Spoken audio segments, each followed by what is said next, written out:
This week I'm going to be speaking about what I believe to be the deepest wound that the human spirit ever has to endure, the wound of rejection.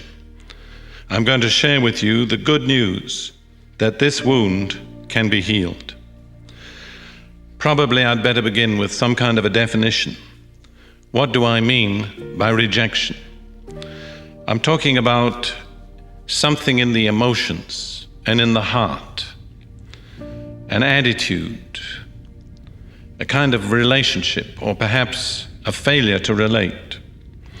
One of the best ways to understand the meaning of a word is to consider what its opposites are. Rejection has one obvious, specific opposite, and that is acceptance.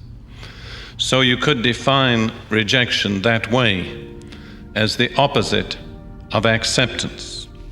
Or you could choose a number of synonyms, a number of different words or phrases with similar meaning. And perhaps some of the commonest and most obvious would be these: the feeling of being unwanted, excluded, worthless, not really belonging, somehow on the outside, looking in, but never knowing how to get on the inside. That's the kind of attitude, the kind of inner experience and feeling that I have in mind.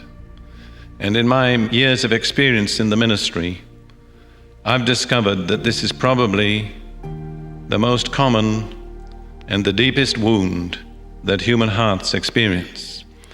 Particularly in our contemporary American culture, there are uncounted millions of people who have this problem of rejection. And doubtless, there are many who hear this message who will begin to identify their problem.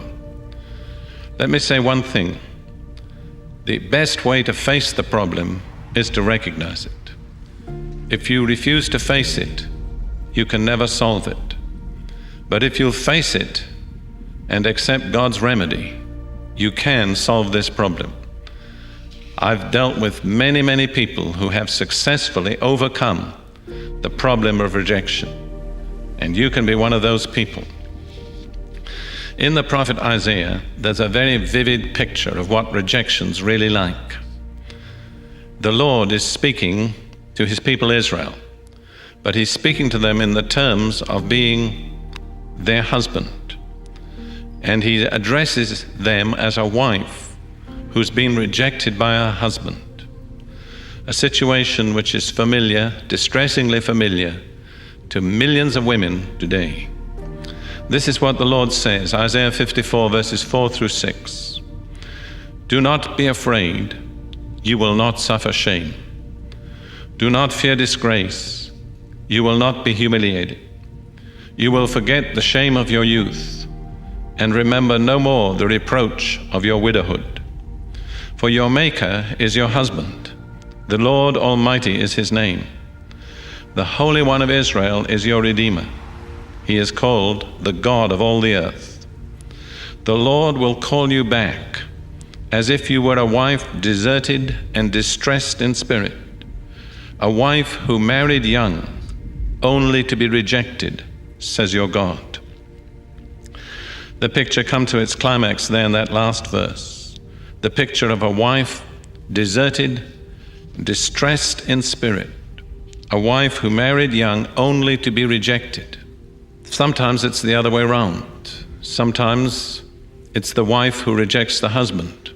And though we regard men as somehow being stronger than women, I know from many, many cases I've dealt with that a man who feels rejected by his wife can suffer inexpressible agonies. I was speaking to such a man, and he laid bare his heart to me, and I realized the deep inner hurt that he was experiencing. In some ways, perhaps it's worse for a man to experience that kind of hurt, because being a man, he feels ashamed of it.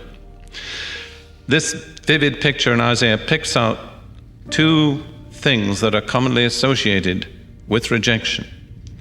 The Lord says through Isaiah, you will not suffer shame, you will not be humiliated. Those are two things that commonly go, especially with marital rejection, shame and humiliation.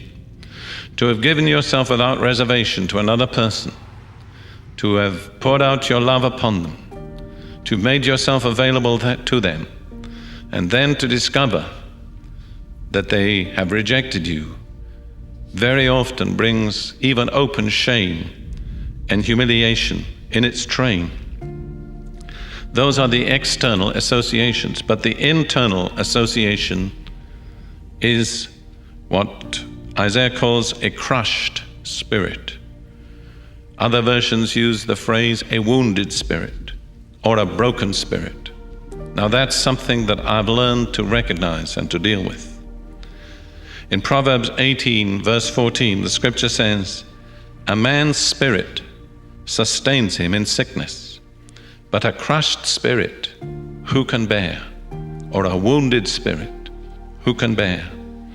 And in Proverbs 15:13, "A happy heart makes the face cheerful, but heartache crushes the spirit." You see, wounds in the spirit are difficult to define, difficult to diagnose. They go to a level deeper than the human mind or the human memory. Many people carry wounds in their spirit that they're not actually conscious of. They've covered them over. Their mind won't face them. Their memory doesn't recall them, but they're there deep down in that innermost area of man, which is called the spirit. Often they go back many, many years to childhood or to experiences in early youth, and the mind refuses to face them, but they remain an objective fact. They're there. And I believe the commonest cause of a wounded spirit is rejection. What causes rejection? Well, we've dealt with one common cause already in Isaiah's picture of the rejected wife, and we've pointed out that sometimes the rejection is by the wife of the husband. However, I believe there's one cause which is even more common, and that is lack of love from one or both parents in childhood. See, God has created a human being with an insatiable desire to be loved and to feel love.